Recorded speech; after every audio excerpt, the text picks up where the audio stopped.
Trump انتظامیہ نے کانگریس سے 87.6 ارب ڈالرز کے فنڈز کی منظوری کا مطالبہ کر دیا، جس کا بڑا حصہ ایران جنگ سے جڑی ہنگامی ضروریات کے لیے مختص ہے۔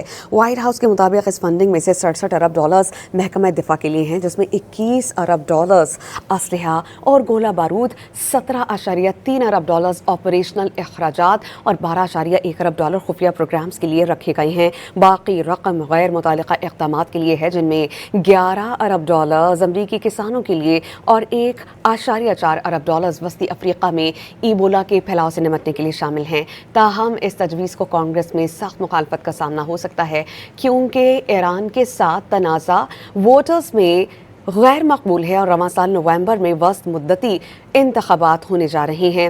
وائٹ ہاؤس کے office of management and budget نے بدھ کے روز ایوان نمائندگان کے اسپیکر مائک جانسن کو ایک خط کے ذریعے اس فنڈ کی باضابطہ درخواست بھیجی ہے۔ ٹرمپ انتظامیہ کا یہ مطالبہ کہ کانگریس کی جانب سے ایک قرارداد کی منظوری کے بعد سامنے آیا، جس میں فوجی کارروائی پر تنقید کی گئی تھی۔